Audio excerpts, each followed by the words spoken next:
All right, so today is section 4.1, adding and subtracting matrices.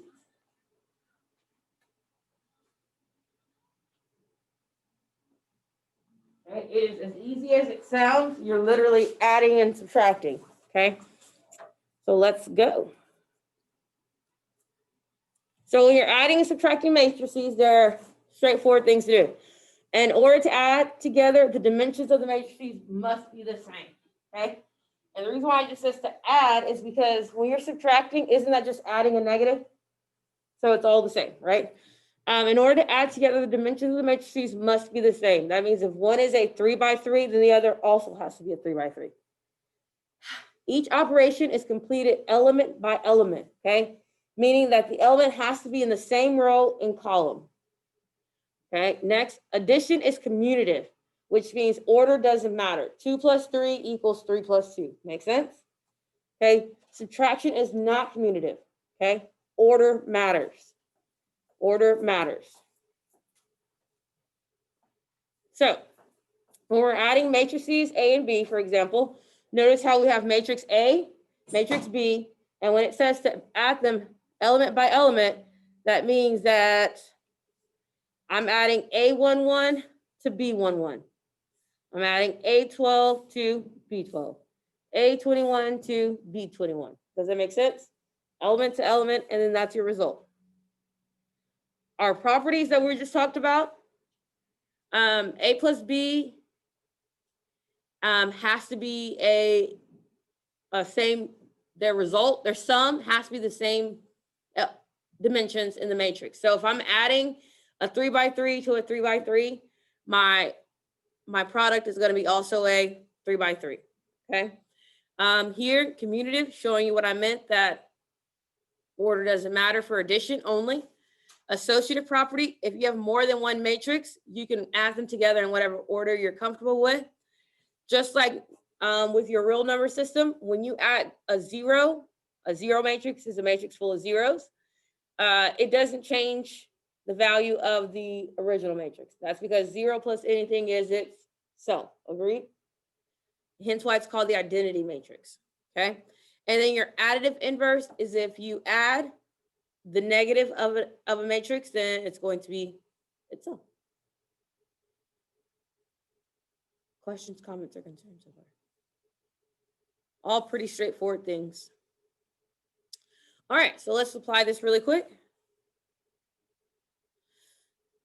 So here, it says to add C plus D. So first we want to make sure that they are the same dimensions. This is a 2 by 3. This is a 2 by 3. Are they the same dimensions? Yes, so I proceed. So when I'm adding C plus D, my new matrix is going to be a 2 by 3. And I'm adding element plus element. So I have 3 plus 1. Next one, 2 plus 4. Next, I have 4 plus 3. Then I have -1 plus -2. Then we have 4 plus 2. And we have 0 plus 4. That's what it means to add element by element. So then my sum, the sum of these two matrices would be 4, -3, 6, 6, 7, 4. Ta-da!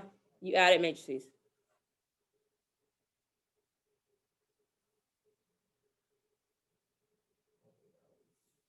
Ditto. All right, C minus D. So when you have C minus D, that means that you're going to literally go element by element and subtract. So instead of doing 3 plus 1, I'm going to have 3 minus 1, 2 minus 4, 4 minus 3, -1 minus -2, 4 minus 2, and 0 minus 4. So my resulting difference would be 2, -2, 1, 1, 2, and -4.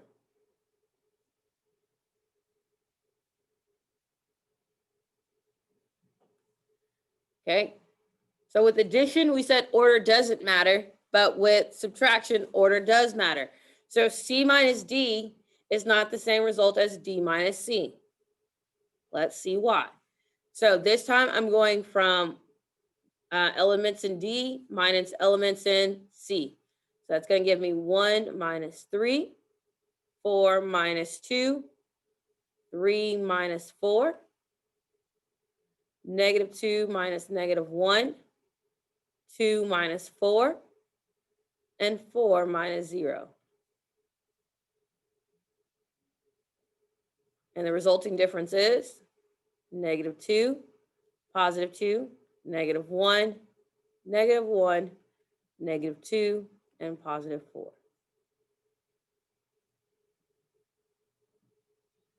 How do you feel about your ability to add and subtract matrices? Any questions, comments, or concerns?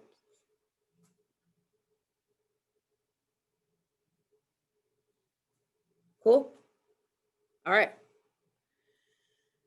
So here's your you do. So a quick little you do practice. So if you were to do this, first thing you're gonna do is check that the dimensions are the same. So I check the dimensions. I have a 3 by 2 here and a 3 by 2 here. So the dimensions are the same. So I'm good to add. If you're at home watching the video, please pause, try it out. Here, we're gonna do it together. I'm not gonna write it all the way out. I'm just gonna ask you what would be the first element in the sum. Does that make sense? So here we go. What would be my A11? And that gives me what?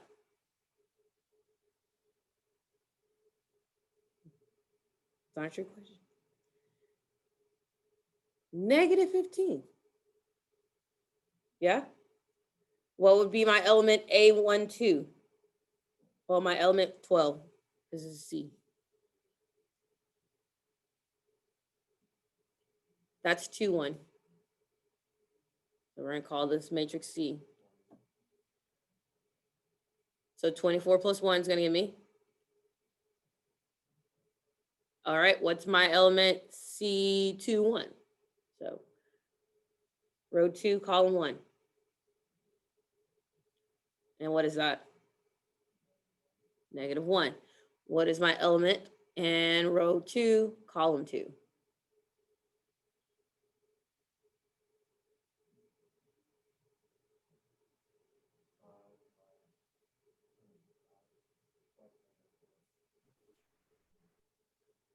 Are y'all hearing me? 1. Or y'all just not confident in what we're doing? 1.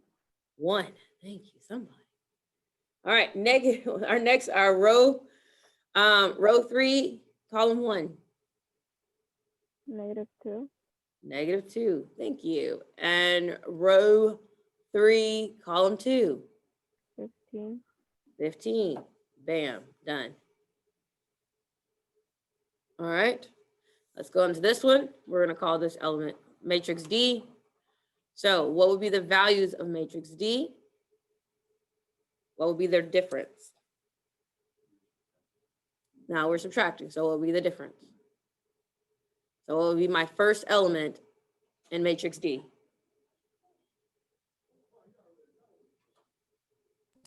9. 9. What kind of 9?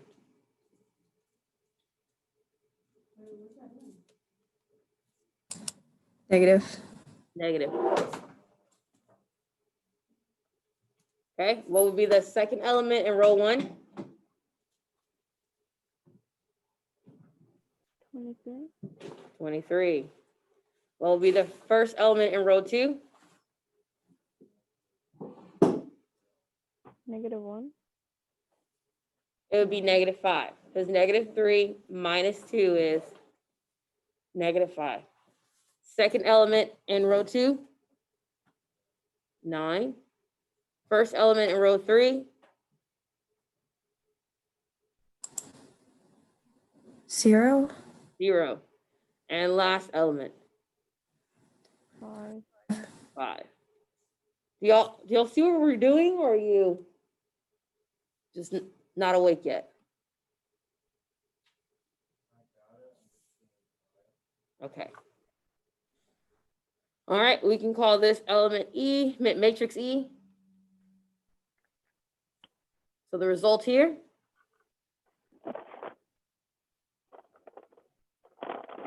So the first element is going to come from what kind of 3? A -3 minus -12. So it's going to make it a +9, right? What would be the second element?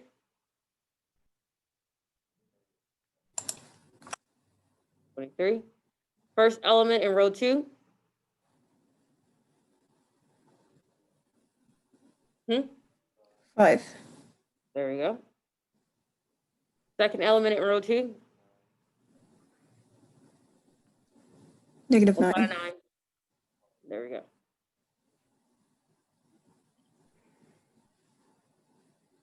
First element in row 3. 0. And our last element, -5. Okay. Are we okay? That didn't go as quick as I thought it was going to go. So I just want to make sure we're okay. We're all good. Okay. All right, so that's addition and subtraction. Next, we're going to talk about solving matrix problems. So solving matrix problems.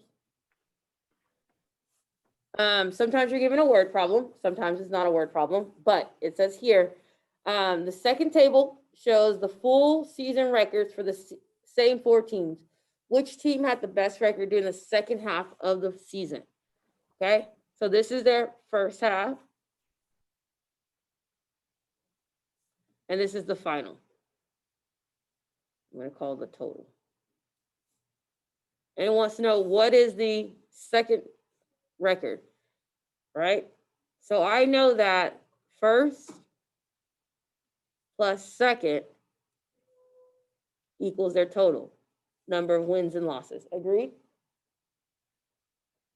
So I'm going to create my matrices. So I have F, which is my first round, and that would be 30 and 11, 29, 12, 25, 16, 24, 17. My total amount of wins and losses for the 4 teams, 53, 29, 67, 15, 58, 24, 61, 21.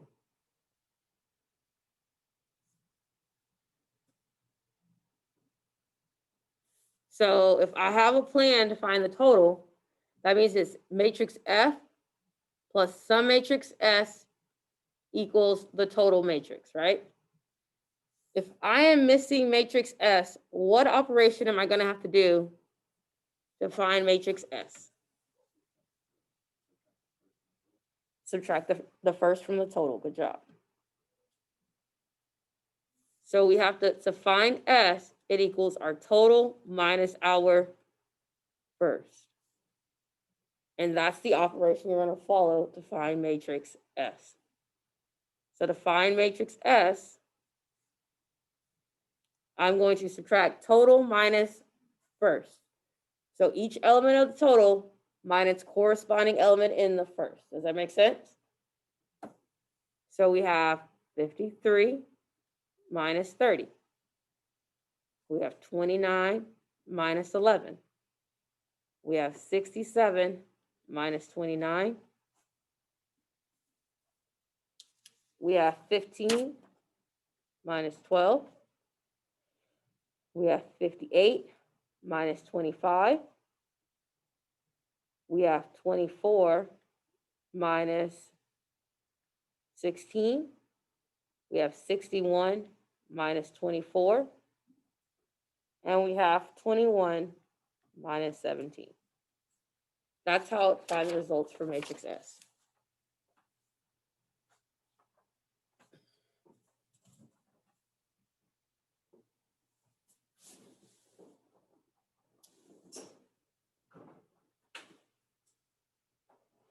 So finding the results.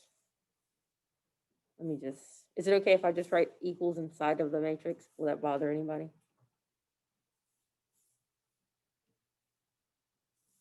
So this equals 23. This equals 18. This equals 38. This equals 3. This equals 23. 33. I knew that. Make sure you're paying attention. This equals 8. This equals 37. And this equals 4. So the question is asking, which team had the best record during the second half of the season? Which team had the best record? The team in row 2, so team 2 would be the answer.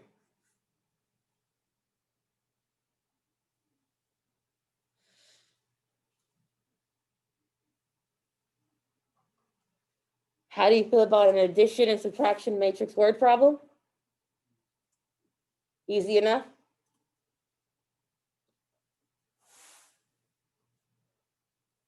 Questions, comments, concerns?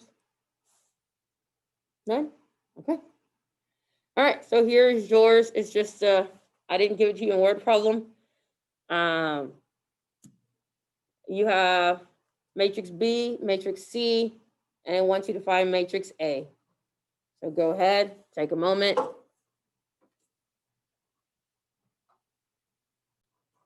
Okay, so it's asking us to solve for A. So to solve for A, what do you need to do? Add B and C. Add B and C. So we know A equals C plus B. Or A equals B plus C, because it's commutative, right? And so A should have resulted in, you should have gotten 3, 6, -1, 1, 3, 7, 1, 1, and 3.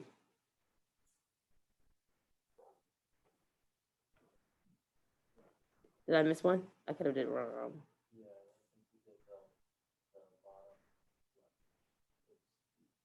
1, 1, 3. Did I was like, I think I did it right. All right. Oh, you're good. Question about solving? Look at the matrix as letters, manipulate the letters, then do the operation. Does that make sense? All right. Last part of today, finding unknown variables.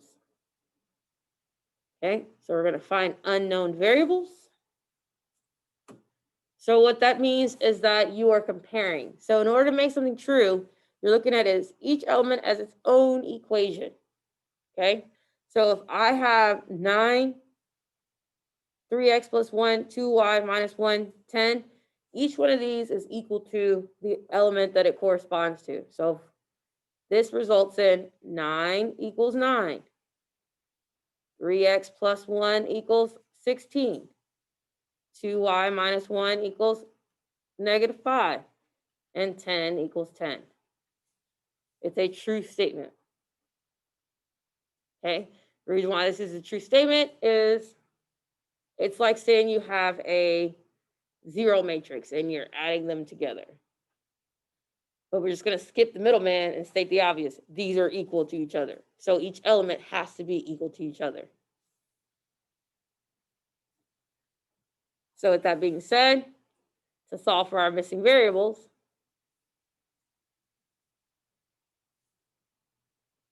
we just use good old algebra, right?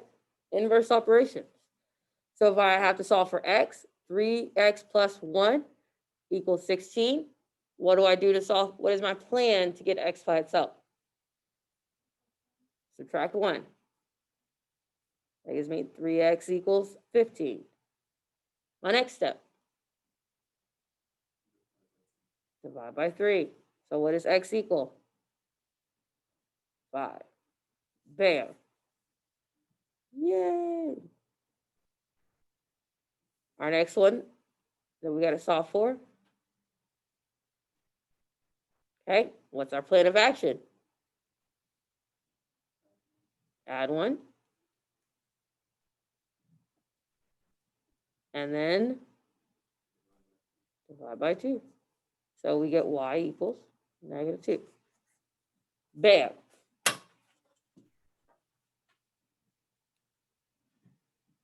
How do you feel? Easy. Good, good, good. All right. So here's the you do.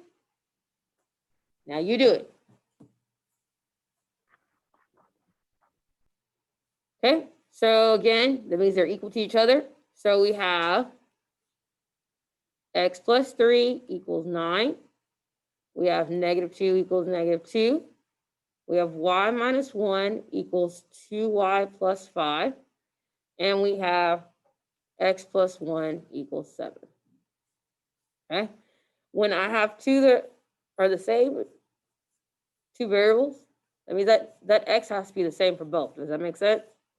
So it doesn't matter which one you choose to solve for. So I'm going to do x plus 1 equals 7. Subtract my 1. So x has to equal 6. I'm going to plug 6 in here. Is that a true statement? Yes. So x equals 6. Here I have y minus 1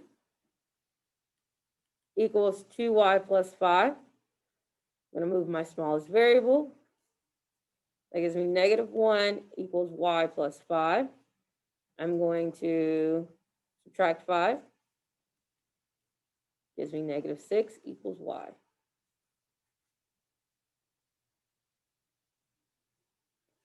And at any point I'm not sure if I did it correctly, I can take the value and plug it in. And -6 minus 1 is -7. -6 times 2 is -12, plus 5 is -7. When you're solving, there's no reason why you should be wrong, because you can always check yourself. Cool? All right. So your Canvas student assignment is there's complete the 8 problems in your Canvas account. Be sure to upload your work for the assignment. So let's go and look at your Canvas.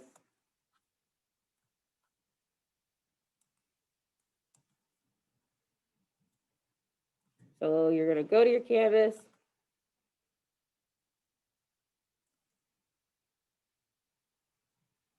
As you can see, our Canvas is formatted a little differently.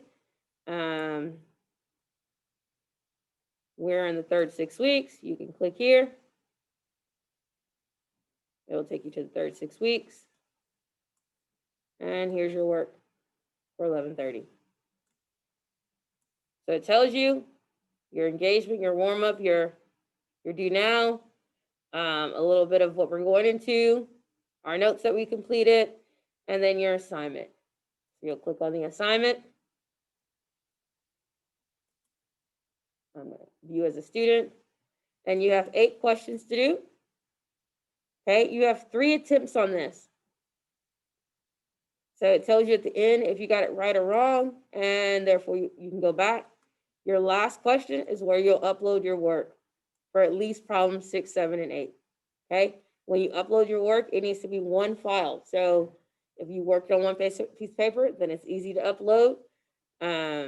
If you're going to do multiple papers, then you're going to need to turn it into one document. And that is that.